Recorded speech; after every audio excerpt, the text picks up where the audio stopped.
Hi, I'm Hannah. And I'm Matt Hannah. And this is Horror Hour with the Hannahs. Where you come for your daily dose of dread. And today we are talking about a very dreadful film. Dread-filled, not dreadful like that. Well, it depends on who you ask. Yeah, it definitely depends on who you ask. But it won't be us who say this. But it's Keeper, the new film from Osgood Perkins. Oz did this film also with Neon, so it's the third release between Osgood and Neon. It's written not by Oz himself, but by Nick Leppard, who wrote the film Dangerous Animals that also came out this year. Oh, I didn't even realize that. And had much better critical reception. Interesting. This is only the second of Oz's 6 films that he did not write. Okay. I actually didn't realize he didn't write this. Mm-hmm. I am learning this for the first time. There's a very good reason why he didn't write it. It's because it was written during the strikes. So they had someone in Canada write it. Okay. Basically, his team for The Monkey, the film, got stalled. So he took whoever from The Monkey was in Canada and not through SAG and not through like the Writers Guild and whatnot. Anyone from Canada who was planning to work on The Monkey but no longer could because The Monkey was paused, they ended up going up to Canada and doing Keeper. So this was kind of like a fill in my spare time movie. Give people job movie. Interesting. Is how I interpreted it. Okay. Yeah, direct quote. We discovered we can get this guy, Nick Leppard, this lovely guy's Canadian and not in the Writers Guild, so he could write a movie for us. I could get Canadian actors who don't want to work for SAG but can work for the Canadian Union and get them.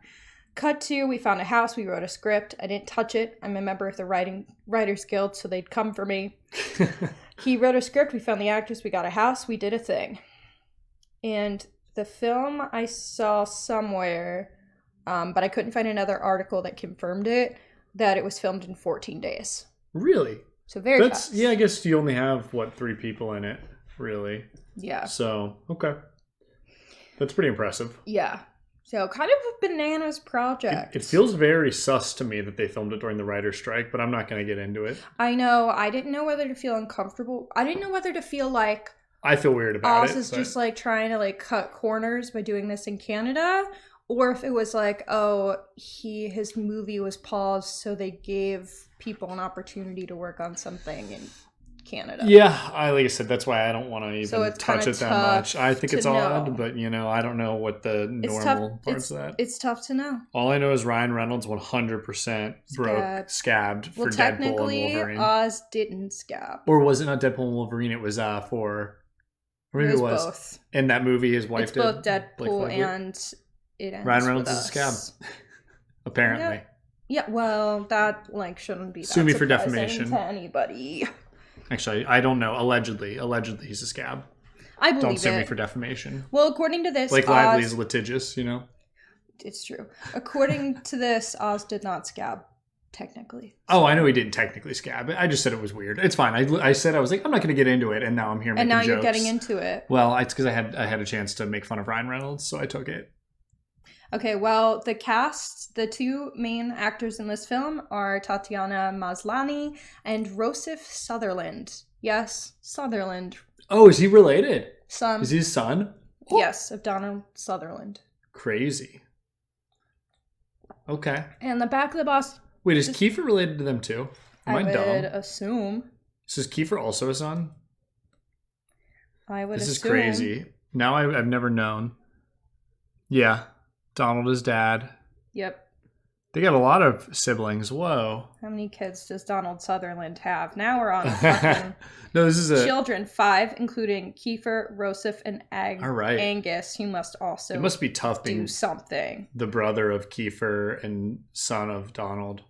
And this guy did pretty good. So. Oh, the other sibling, Angus, was in 1917. Okay, cool. So I don't know if they were like a recognizable face in that, but...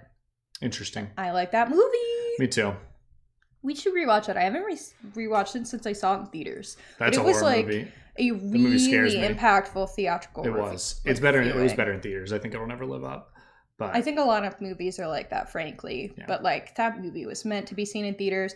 And what's unfortunate about that is That was one of the last movies we saw before COVID. It was. So I'm sure some people didn't get to see it because then COVID happened. Yep. I don't remember if that was 2019 or 2020 that we actually I think saw it would have been 2020. I don't remember if we saw it at the very end of the year or the very beginning. But that and Knives Out, we saw it like the same time. All right. I want to say we're talking a lot about Rosif. Must have been January because 1917 came out on Christmas. There you go. We've been talking a bunch about Rosif, and I think we need to talk about Tatiana Maslany, because she was so damn good in this. She was really good. I just like her a lot. Yeah, we'll be getting into her quite a bit. I realized I didn't get to the back of the box. Oh, of course. Oh, yeah, we also didn't say we were spoiler free, but we will be remain spoiler free until we say we aren't. So yeah, if you've been here before, you know the drill. We're spoiler free until we announce we're not spoiler free. Back of the box, which will tell you very little. The film follows a couple spending their anniversary weekend at a secluded cabin in the woods where strange things begin occurring and the cabin's dark secrets are revealed. I burped a little in the middle of that, so I feel like I said a couple of my words not changing wrong. it, not cutting it. It happens. You say words wrong when you don't burp, so. Dude, I say words wrong all the time. Like, if you listen to my TikToks, you can tell I get nervous and I mispronounce at least 2 words a video. Yeah, I've noticed. And then I just try and hope that, like, my captions, I, like, edit them to make sure they say the right thing. Mm-hmm. So then I don't sound like I have a speech impediment. I'm pretty sure I said Matthew Lillard. Lillard, yeah, that one you probably should have changed. And I just was like, you know what, I'm not doing this again. Like, I don't have this in me. That one was tough. I could not get my words out. And I recorded it like 6 times and then I give up. All right, we're off the rails a lot today, so back to Keeper. It's okay. Keeper goes off the rails. The last background that I think I wanted to share was a quote from Tatiana Maslany, since we said that she rocked, was that she said, I feel like Oz is very open about all of his family stuff, and it's in all of his films. His dad, I'm sure we all know, is Anthony Perkins, and his mom, Barry Berenson, died in one of the planes on 9/11. Whether it's the tragedies or the beautiful complexities of his parents and their relationship, he imbues his films with that in the subject matter. He's not afraid of it. You can see it in his movies, looking at death in a very specific way. It's really intense, but he does it with a sense of humor, a kind of wit, and lets death be something else in a sense. That's a big part of the legacy.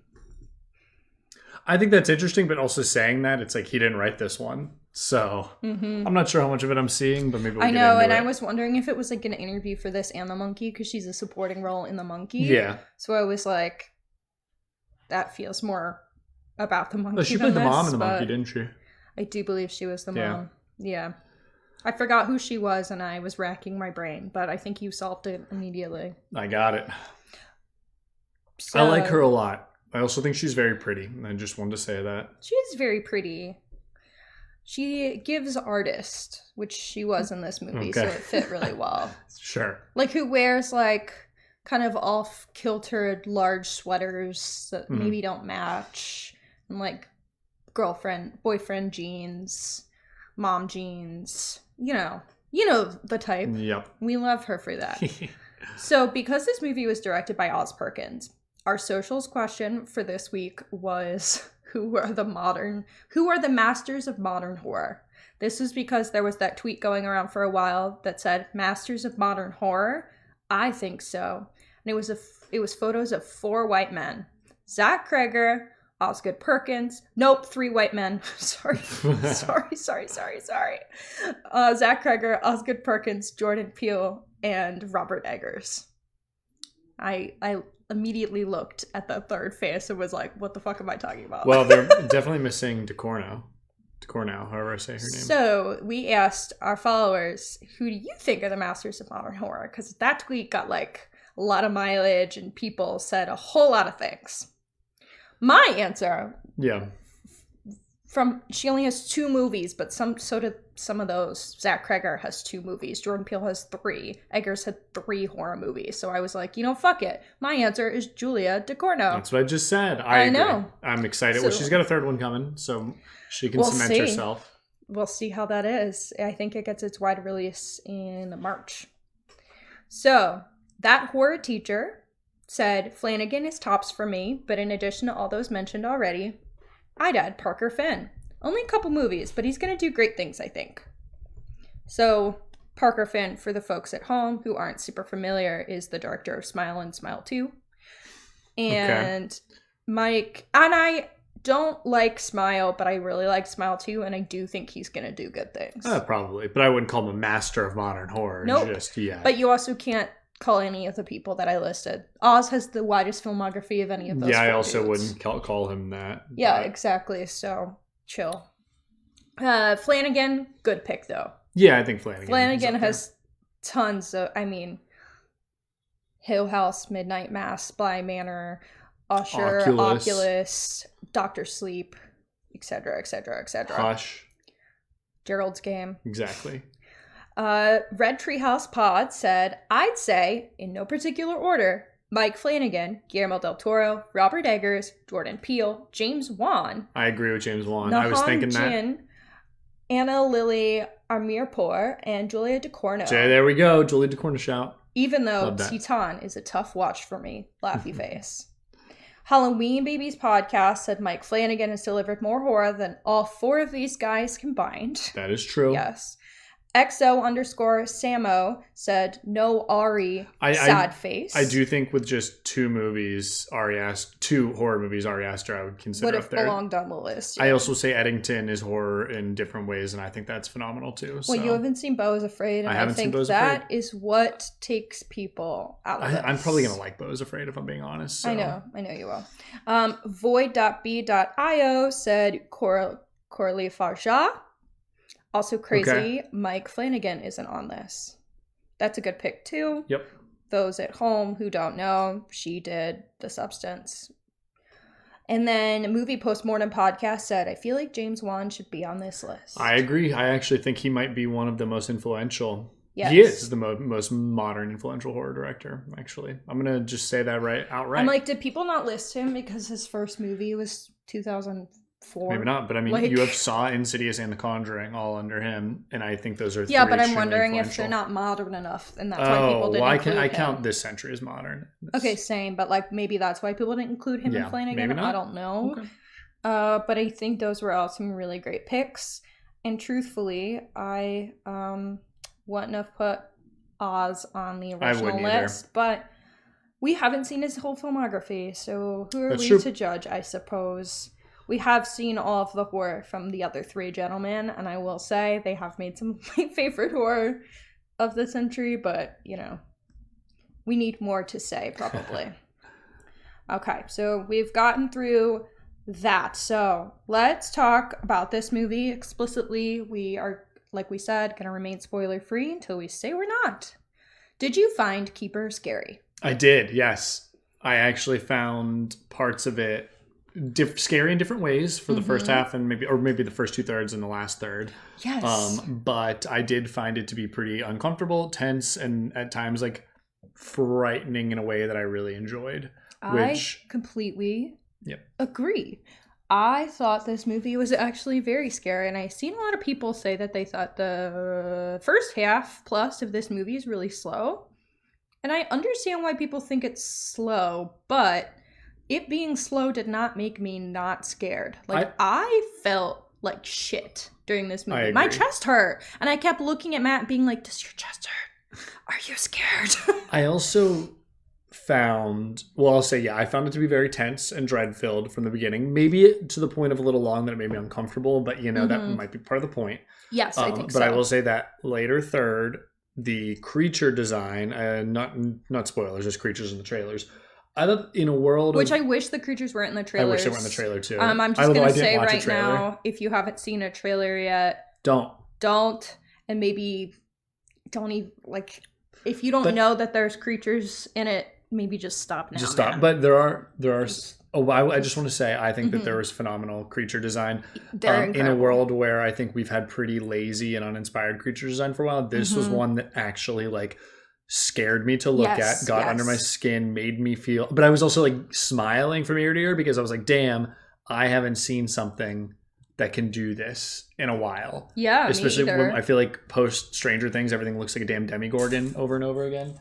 So having something like that really made me happy, and I think really had me like amped for the end of this movie, and I think it made me enjoy it more than I think a lot of other people did. Yeah.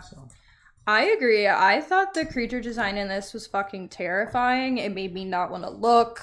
Like, I did have a couple hides because I was like, absolutely not. I can't look at that. I can't do it. I completely stared it down because I was like amazed that it was having the effect on me that it was. Mm-hmm. So, and again, I feel like I haven't had something do that in a while. So I was really excited and happy, if that makes sense, to be like, damn, someone made a creature that got under my skin.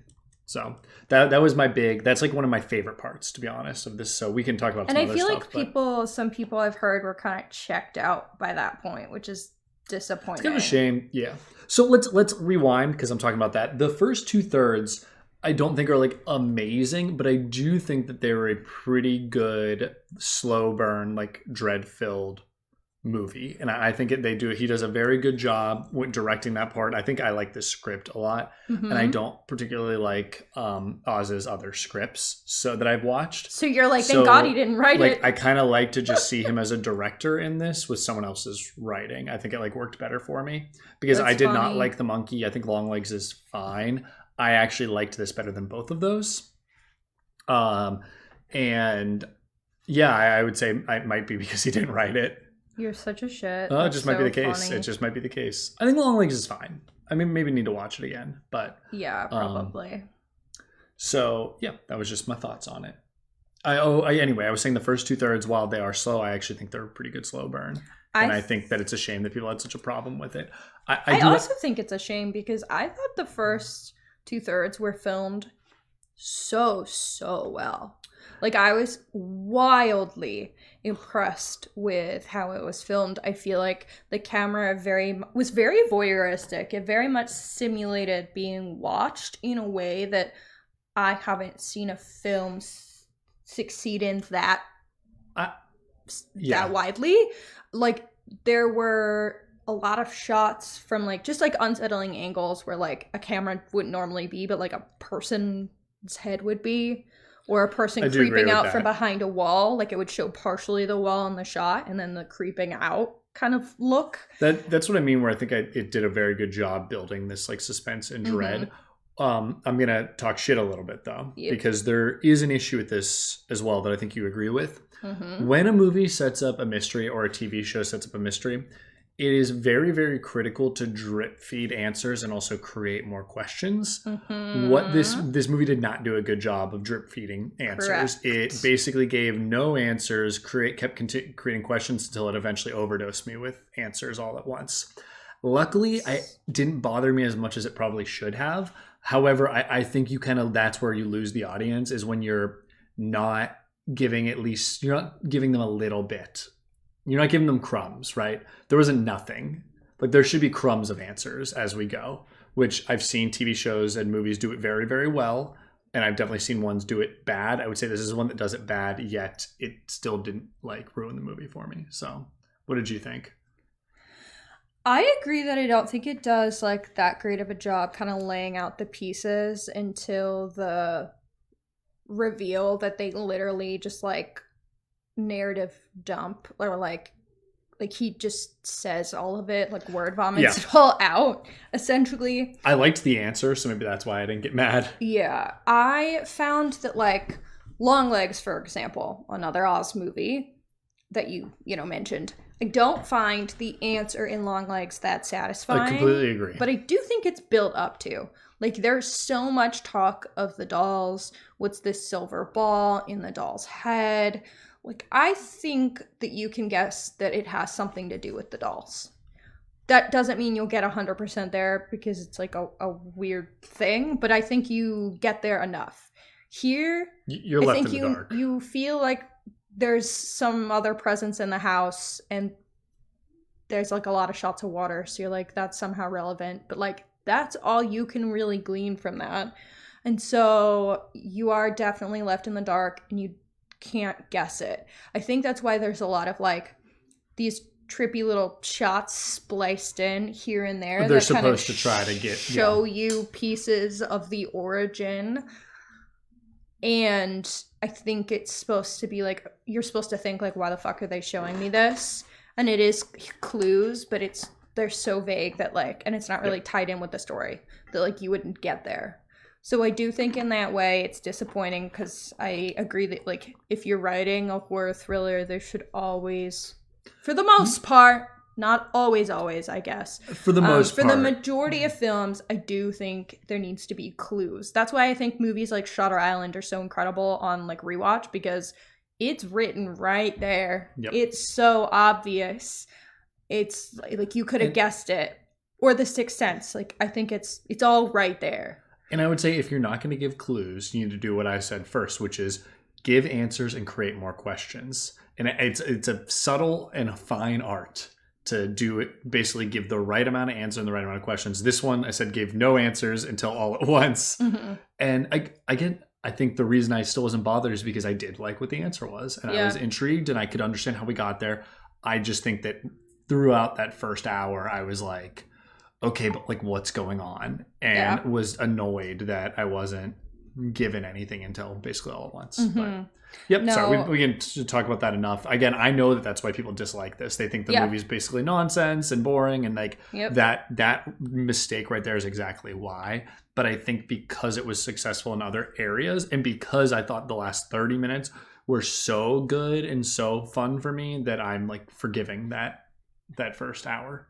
See, and I really liked the first hour. Well, I should say I still liked parts of the first hour. I'm forgiving that mistake of, I think, poorly executing the twist or whatever you would call it. It's not even a twist, but I mean, for lack of a better word. Yeah. I think part of why you can get through the first hour if you're one of those people that's like, it's slow, which I guess I should stop mocking it, because like apparently it is slow, and I'm just the odd one out who was like, oh my god, I'm enthralled. Oh, I was definitely felt tense. So I think it's a slow burn. It is supposed to feel that way. It's supposed to like get under your skin and make you sit with it for a while. Yeah. But I think what got me through that and why I was like so engrossed was the way it's shot, like we said. 2, it's filmed in like the most beautiful location. It's like filmed in the middle of the woods in this really cool cabin that has like all of these glass windows, and it's filmed like on a river, so like visually it's very cool. But the biggest reason is because of Tatiana Maslany. She was awesome. She was so compelling to me. I agree. And I'd say she's one of my favorite horror female performances of the year. I don't know if I was going to go that far. I think she's good. I think I just like her character. I put her top 5. Dang. I have her in my... think about it. Do you want to hear my top 5? No, not right now. But you do, so you're I do, but hear it. Okay. I don't know if everyone else wants to right now. Everyone wants to hear. What the fuck are you talking about? They're begging. Don't you hear them? Okay, my top 5. And I do think 1 or 2 of these people might like suggest you're supporting. So, Sally Hawkins from Bring Her Back. Yeah, that's mine. Julia Garner from Weapons. Sophie Thatcher for Companion. Tatiana Maslany from Keeper, and Alison Brie from Together. You're missing one. Who? Haley Steinfeld, Sinners. I put her in supporting. Oh, in supporting, sorry. Yeah, I have her listed. You're talking about lead. Under supporting actresses of the year that I appreciated, I have broadly the cast of Sinners. Yeah. Because there's a lot of women that are good in it. Numi Masaki. Yeah. I'm going to butcher her name if I don't look at it. But yeah. I thought she was better than Haley, so like I don't want to leave her off the list. But yeah. I thought she was very good. See, you couldn't actually name anyone else, so maybe I'm right. Yep. But either way, let's yeah, she was very good. I feel like there are scenes, there's like a good portion of the movie where she's on screen by herself. Mm-hmm. And I thought there's only 4 people in this movie. Held this shit down. Part of it is that I think she just like was doing a lot of really great like facial acting. Yeah, she's got like a good emotional core of this film, and I think she was able to play that very well. Mm-hmm. All right, what else we got before we get into spoilers? Because I don't know if I have much more to say, unless you got questions for me. I think we can get into it and spoil it, and any questions that I have will come later. Sure. Okay, so let's get into the spoiler zone right now. All right. So, can you do your 15-second summary? You want me to pull up a timer?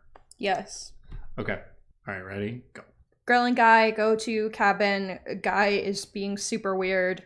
And then girl figures out that he has been sacrificing women at cabin for like 200 years to stay young. There you go. You did it in like 12. All right, you ready for me? I know, and that was with being stuttery and nervous. All right, you ready? Go. All right, so these guys killed a pregnant lady, and she was pregnant with a bunch of demon monster children, and then she got reincarnated, and the guy started dating her because he's dumb. And then she came back and became mother again, and now she's going to be mother of the forest with her demon children. We love mother. I don't know if they're demons, but they're monster children of some sort. Yep. Cool. So, are you going to give let's do the full plot description. Okay, let's do it.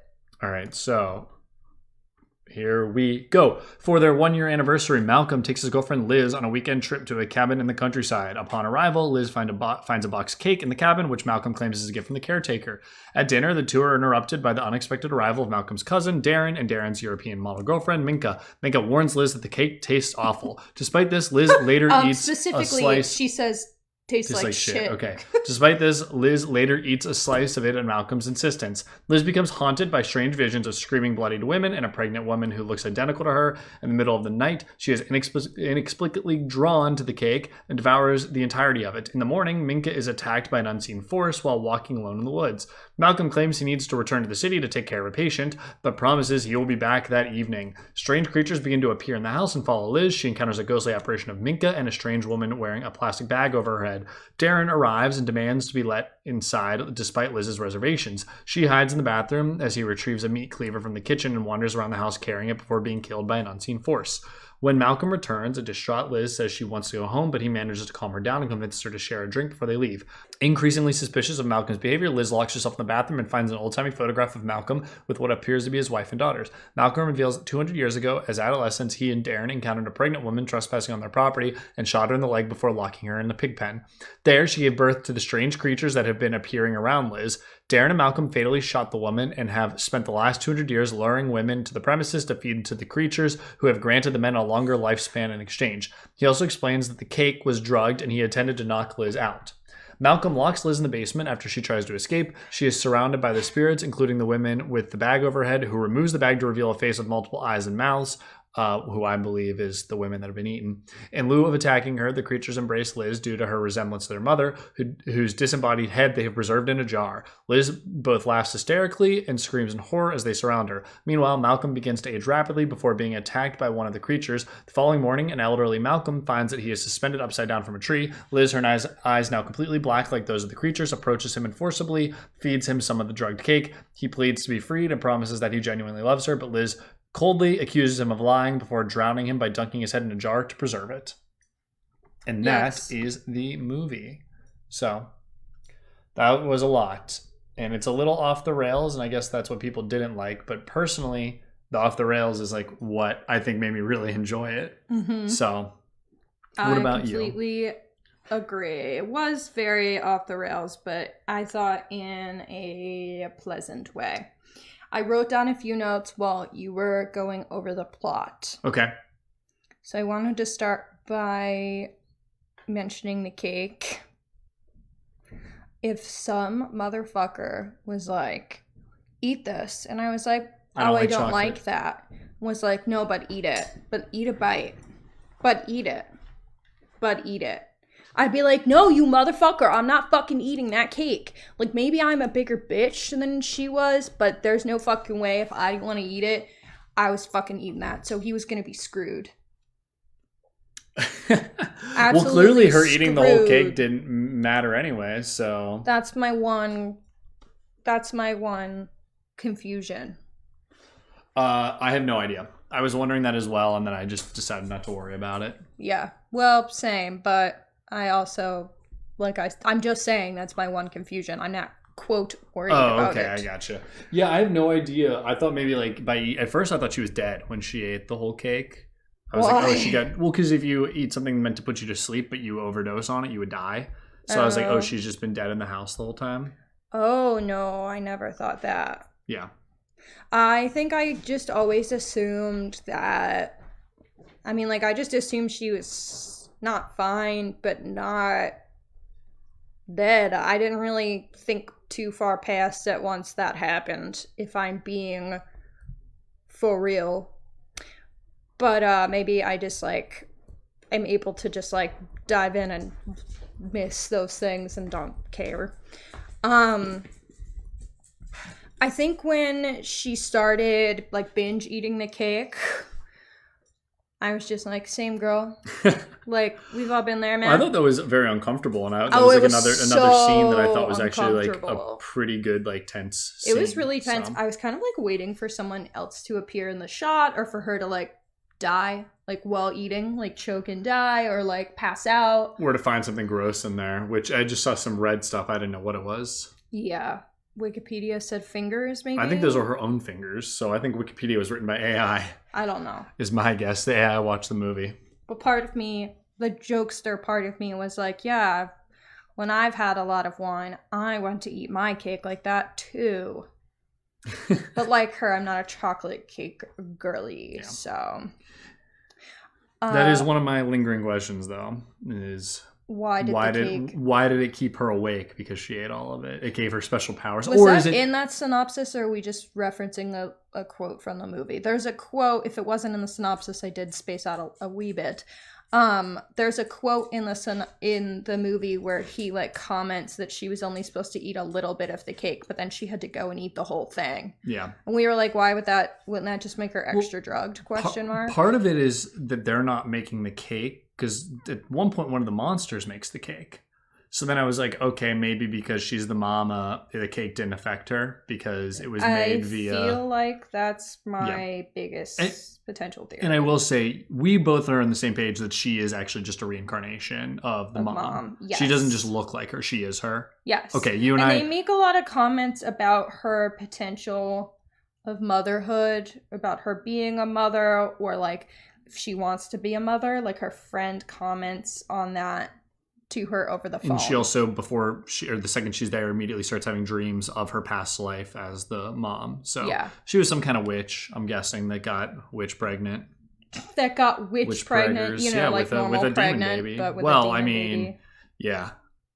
And then she ended up just giving birth in the pig pen. I think she was already going to give birth to some weird creatures, though. Yeah. There are at least 3 creatures, maybe more. No, there was definitely more than 3. Well, there was a smoke creature, a water creature, a long-necked creature, I don't know what else. There was like a ton in the basement. Let me say, they were horrifying looking. Yes. All right, another just like theory. I think that the woman with the bag on her head was all the women previously that they fed upon, right? That were somehow combined into one. I don't know. Oh, okay.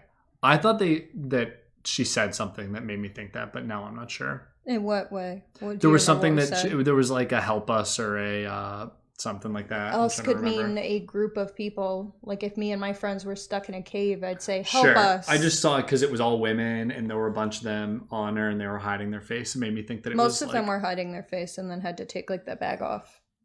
There were multiple. The one on the stairs, there was one behind her.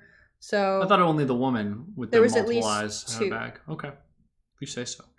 All right. I'm very confident. Well, yeah, either way, that was one of my theories, is that that's all the women that were devoured or whatever happened to them. I think each of them kind of like is represent. I don't know, maybe. I have no idea what they represent, so I'm not even going to take a crack at that. I mean, all of them are, he's like, you see them as women, don't you? That was only the one. But he said them. Oh, so I don't know that. Meant multiple. Oh, I thought he just didn't know that there was that one there. We don't need to debate this right now. I think it's probably not worth our time. Yeah. They the design of the multi-eyeballed faced one was really fucking scary though. All of them were scary. That one was like looking at it. It was like I couldn't even get my eyes focused properly, and that was a really cool effect that kept me from not being able to focus. It felt like I was wearing 3D glasses. It did. And it was great. And then I think all of the, all the children design, that's what I'm calling them, was just so messed up. Them drooling and the smoke and crawling down the stairs, and just whatever they did with the face was just so good. And it was like humanoid enough. It was very uncanny valley. And I said before, I don't think I've like had something that really affected me like that. So I was pretty pumped about it. Yeah, it was extremely, extremely uncanny valley to me. They freaked me the fuck out. And I did want to ask you, compared to some other creature designs, where you would rank this. Yep. Or do you want to do this or that, or ranking? Let's this or that. I feel like that's easier. Okay. Yeah. The unicorns in Death of a Unicorn. No, not the unicorns. Keeper. This is Keeper's way better. Demigorgon or Keeper. Keeper's way better. Demigorgons, they kind of suck. It was scary to start, and then it was scary until we saw it. You know, before we even go through with this, let me say, what was really amazing about these creatures was I was like, please don't show them to me. Just show me them in the shadows, because they were really scary in the shadows and really scary only seeing a little. I was like, don't show them.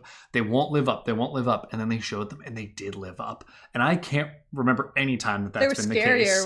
They were scarier when I saw them. That's never the case. So whoever designed these creatures and did this, whatever, like, great work. I want to know who the art director was, or amazing. So I just would recommend seeing this movie just for the creature design. But okay, keep going. Keeper or Gabe from Malignant? Overall Gabe, but like as a just scary to look at creature, Keeper. Keeper or Wolfman? Keeper. Keeper or the creature from Daddy's Head? Daddy's Head? I watched it and then I paused it and showed it to you and you were like, that's fucking scary. I don't remember that at all. Okay, that's fine. We'll skip it. Okay, skip it. Keeper or A Quiet Place? Quiet Place is like at the bottom. I Keeper. Do not agree. That's crazy. Okay. Quiet Place is just Demigorgon again. I really like The Quiet Place. Sure.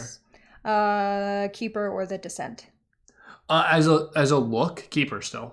Okay. Yeah, I think Keeper is one of the best I've seen in a long while. So, like, okay. I mean, The Descent, they're just like little humanoid gremlin, goblin thingies. Like Okay. Cool. Your turn. All right. So Keeper, Death of a Unicorn. Keeper. Keeper, the Demigorgon. After season 1, Keeper. All right, Keeper or Malignant. Keeper. You don't have my boy Gabe. No, I don't. All right, Keeper or the Wolfman. Wolfman looks like shit. Keeper. All right, Keeper or Daddy's Head. Both pretty unsettling, I guess. Keeper. I need to look up Daddy's Head, apparently. All right, Keeper or A Quiet Place. Now probably Keeper. We've seen the monster in 3 movies now. I think desensitized. The Quiet Place monster basically is only scary. Well, only really scary in the very first scene when you barely see it, and it just murks that child. I still think even when you see the whole thing, it is scary. Yeah. But I just think like I'm desensitized to it because I've seen it in 3 movies. I guess. All right, Keeper or The Descent. I think The Descent it's one rival, but I think that's because it's in the dark more and you don't see it as clearly. So I'm gonna go Keeper. I'd be happy to look at the Descent's monsters. Looking at the Keeper's monsters I got goosebumps in the theaters. Yeah, my hair stood up and I continued to stare at them. So just a great creature design. I'll keep saying it. But again, that might be my favorite part of the movie. So, okay. How did you feel about the performance of our boy Rossif Sutherland? He was good. I think he was exactly what he needed to be. I kept wondering throughout, why is he older? Like, there's definitely got to be a reason that he's like older than her. And I was like, well, I guess there isn't, until the very end when I found out he's been around for 200 years. I was like, oh, that's why they had her dating an older man. Like, that's kind of interesting and makes sense. Well, I kept like wondering, obviously he was super awkward, and I was like, why are they directing him to be this awkward? Like, I know he's doing something bad, but the awkwardness almost feels... He's out of touch. Like, it's... Oh, so you didn't like him? No, I did like him. I'm just saying, like, he was so uncomfortable that it was, like, so obvious that there was something bad that he was doing. And so I kept being like, is this too heavy-handed? Like, what's the reason for this? But I do kind of feel like I understand why his performance does feel like that, and I think it is deliberate. I just for a little bit was like, why is this man so weird? Yeah, I he liked was it. When he was going back to the city, like, it was obviously so awkward and uncomfortable, and I was like, girl, read the room. It was perfect. But she was already on drugs. It was perfect for creating this tension. It was. No, it was like really well done. And then by the end, you're like, oh, of course he's kind of awkward. He's been dating this one for a literal fucking year to kill her. and he probably does have feelings for her, even though he is a piece of shit. And then he's nervous that if he doesn't pull this off, then he'll die, and it's... He also has a great scene where he goes and talks to all the boxes of his previous wives that he's lured and had killed. Fucking crazy. He was, again, I think his awkwardness is so good to adding to it being unsettling. It's very much like the opening scene of Barbarian. Yes. Like Keith, you know. So, yeah, I think he's good. And I think again, there's only 4 people in this movie, so. And I think they're all exactly what they need to be. And then you have what's her name, who I'm gonna keep forgetting her name. Tatiana. She-Hulk, being just, I think, pretty excellent. Yeah. For what the role required. So, you got other thoughts? Do we get to themes or anything? Let's go themes. I'm gonna struggle with themes here because I don't really know. I feel like the movie is kind of fairly bare bones and like cheap. And so there's like only so much I can say about it besides like I thought the twist wasn't built to, but it was still really fun and like I'm cool with it, and it's shot really well and looks pretty and is acted well. Like I don't know how to elaborate further, I guess, today. Yeah, so themes I think is tough because it's I think it's I don't know, is like, do we want to read this as like partially like I'm reading it partially as like a patriarchy movie. Yeah, so talk about that. Yeah, I think it was more just about like her being on their land and the 2 boys come in and kill her, and these 2 men are basically feeding off of the life of women to stay young forever. And it's like kind of about, you know, abuse and cycle of abuse of men towards women, which, you know, can be a fairly common theme. I don't know if it's handled great here because I don't think they really complete the thought. No, I don't. But I think it's partially there. Yeah, I don't. Especially with them basically starting at a young age of just being like, well, she was on our land, so we just get to shoot her. Like, and there's like this privilege that they believe they have. That part's not gendered. I just think that's a general privilege that they felt they had as like 2 little rich boys. Yeah, and like maybe it's unguarded woman. That could be more of it. Is they're just like, well, we can do whatever we want because we're 2 little rich boys, and then later in life they've basically grown up to continue to just like hurt women because we can do whatever we want. We're young rich men, or well, now at this point older rich men, but like they got there by abusing women, so like why stop now? Yeah, why stop now? And then they've also basically just have the privilege of living forever because of their initial abuse of women. Yes. So again, she was a witch though, so like were they in the right? Like I don't know. What's this movie saying? Just shooting a woman out of nowhere is not good. Did that turn her into the witch? Them attacking her, you know? Yeah, I mean, I would assume no, but also, like, you could argue that. Yeah. Like, it's not answered. Yeah. Because it doesn't need to be, but... Yeah. Yeah, I do think there's something to be said that, like, men made women witches in, like, historical media. Yeah. I have another one when you're ready that I just thought of. But I definitely agree that there's a lot about the abuse of women, and like there are different types of abuse of women. There's like this one, the cousin who's just like one night standing these women and then killing them, but then there's this other man who is dating them for a year and like emotionally stringing them along just to kill them. And like it does make you question which one of them is worse, because I think as a person, the cousin seems worse, but he at least didn't drag these women through what they thought was a loving relationship. And also, what does this say about this motherfucker that he is able to psychologically do that? Mm-hmm. Like, one of the women he clearly had fucking kids with. Yeah, I actually forgot about that. Yeah. That's crazy. Okay, so I have another theory here. You ready for this one? Hear me out. This is a global warming movie. Explain. Yeah, you're lost, right? I'm not. So the whole time she's very much portrayed as like nature. Yes. So why don't we say she's Mother Nature, and that she's dancing in the woods, she's part of the woods, she's part of the river, and she is birthing her nature children. So many shots of nature. Exactly. All the children are different elements. Like the one is like water, the one is like smoke or gas. I don't know what one of the other ones was. And again, I think the woman is a combination of other stuff.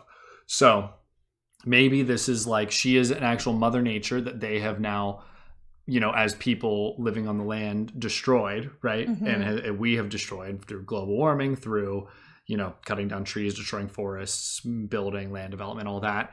And so, but the children, they don't know how to stop anything because nature is just nature. Like they said, a fish on a hook doesn't know that it's on a hook, or that it doesn't know to fight back. It just keeps coming back. So in this situation, they're just running their course as nature does, feeding on whatever. Every once in a while, nature lashes back, and finally Mother Nature is back, and she can actually, control them and completely fight back against our people, which is, the earth eventually rejecting us and destroying us with the heat death of the sun and the universe. So there's also something to be said though about like this continued plundering of resources when we know that that's fucked up. Yep. And that's what they continue to do. They know that they're doing something super harmful, and they just keep using these resources over and over and over again. Yeah.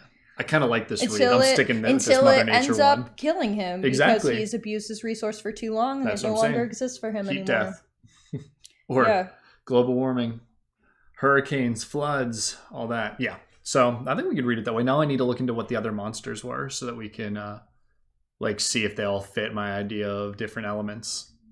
Yeah, that would be very fun. I definitely see this. I think there's a reason why nature is so focused on, and there's so many shots of river and whatnot.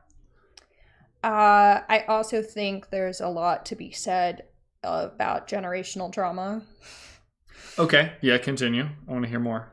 Yeah, so obviously we know that Oz has been a victim of a lot of trauma through his parents and their passings and just like what he's gone through.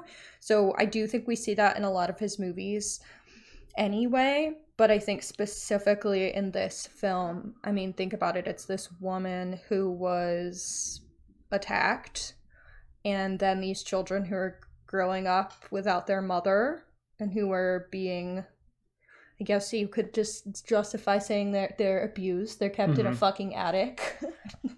So I think and that's part of like at the end, them kind of fight, the creatures fighting back is like fighting back for themselves and for their mom. Even though like, yeah, he was feeding them, he was still a piece of shit. Yeah. Oh, he even said before they didn't know any better. Yeah. They were just like, okay, we'll eat. We'll do whatever. We can do what you want. We don't know that you're the bad guy here and you killed our mom, until mom came back. And then they realized, and now they're like, they were some bad babysitters. No longer, yeah, that's true. I will no longer be the victim of this like trauma that you enforced. We want our mom to stay, and we will help mom do that. Yeah. Okay.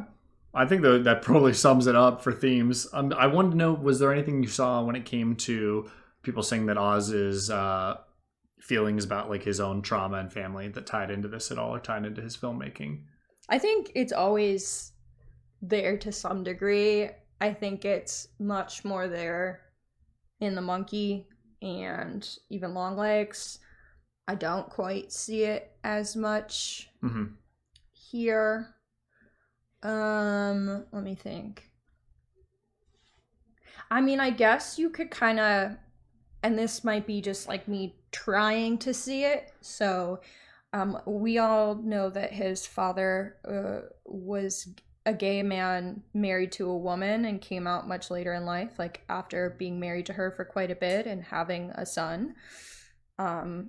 So I think there could be this part of him exploring like having this father figure or a male figure in a relationship who is not being genuine in the relationship. Okay, yeah, no, I see that. Fostering. That's pretty dark if that's the case, yeah. Like, but obviously he loves his dad, but he has been very open about that. As about like it being like a hard thing. Because like objectively, it is a very hard thing. Yeah. Like, and I think you can love your parent and still disagree with things that they did. And obviously he wouldn't be who he is. He wouldn't exist, first of all. But he certainly wouldn't be who he is. Yeah, and it was definitely like probably blindsided him, mom, and I don't know if mom, but blindsided a lot of people. So yeah, that's interesting. Dark, but I mean a good way to process. Yeah. Maybe that drew him to the script even more. And I don't know if I'm like just reading into that because you asked me the question. So here I go, I'll do it. But why not? I do I see it. So I don't think it's like, doesn't feel like that wide of a stretch. Yeah. Okay. Well, do you want to get to favorite scenes? Yeah. Yeah, we're getting near the end here. Okay, I mean, my favorite scene is the basement when they all surround her and walk up on her and she's screaming as they embrace her. That was so lit and so fun. Oh, I meant to back up. She fell into the river. That also might have been why she fell into the river and they got her back. That's the whole Mother Nature thing. She became one with the river again, one with nature. Anyway, yeah. Okay, sorry, I forgot to say that we talked about how did she fall into the river and get back in the basement. Well, there you go. Mm-hmm. Okay.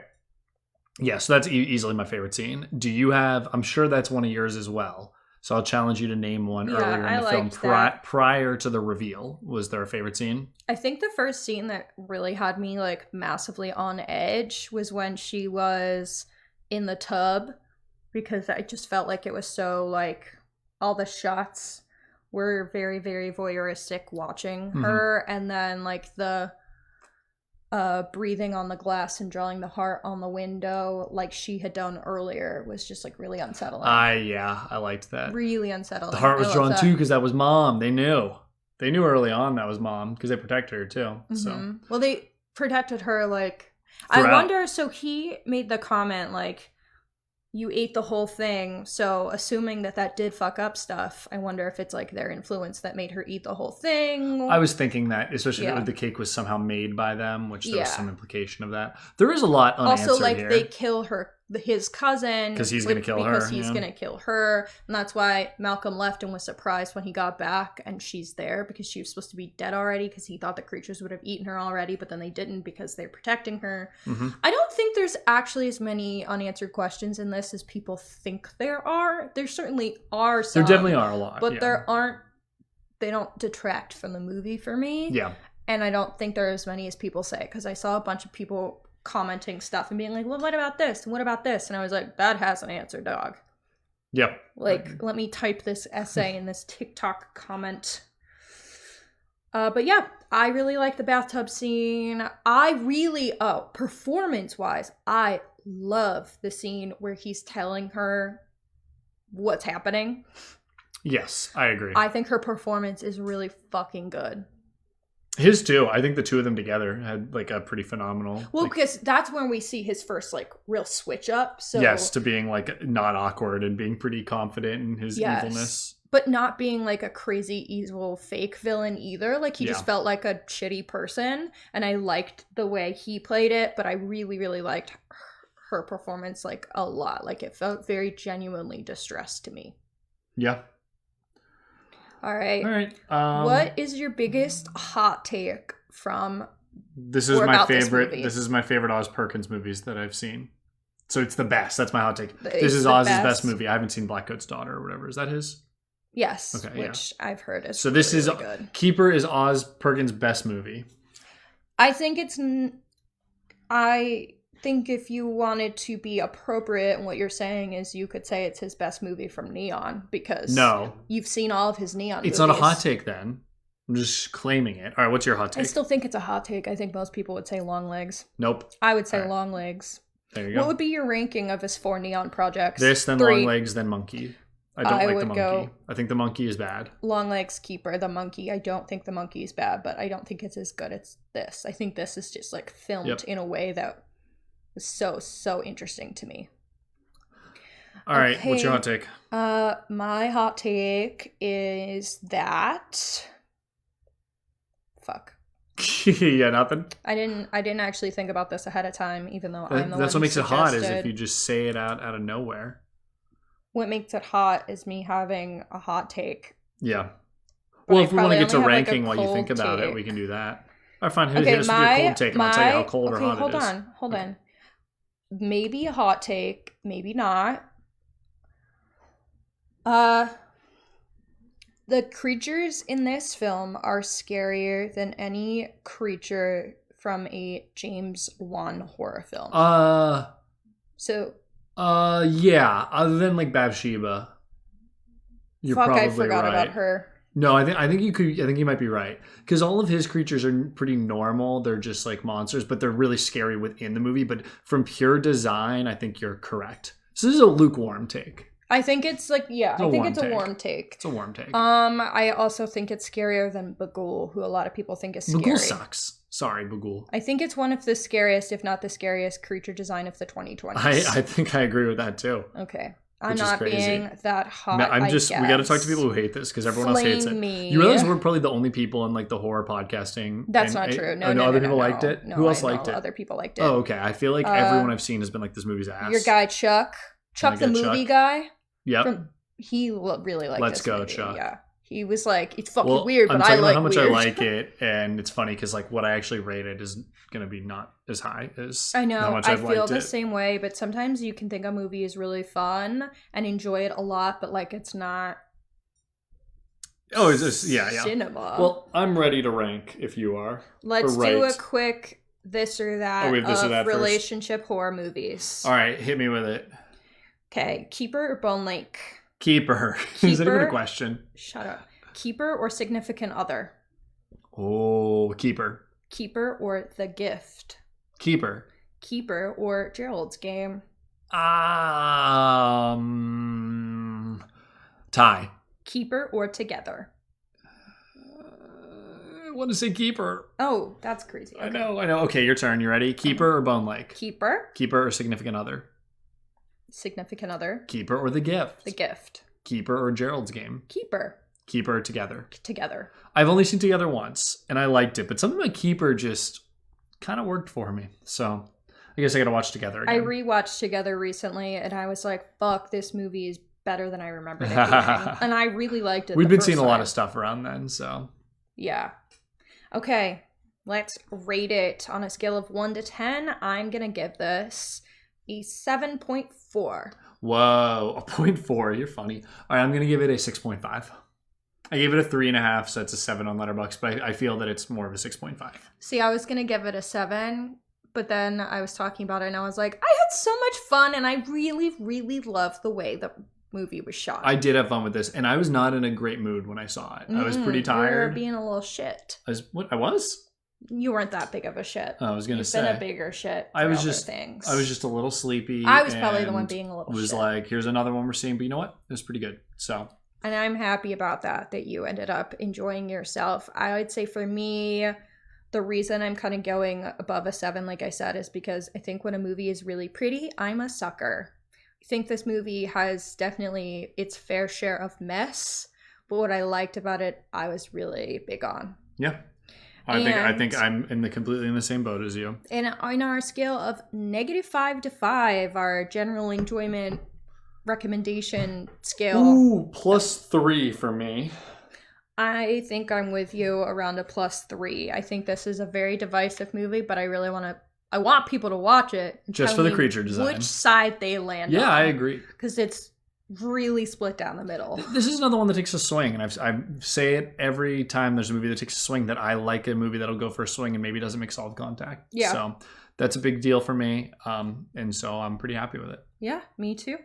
Okay, well, got anything else, or do you think we can wrap it up? That's all for today. Cool. We played plenty of games on that one. That is the Horror Hour with the Hannahs. Yes. So I've been Matt Hannah. I'm Hannah. This is Horror at the Hannahs. Stay tuned and stay scared.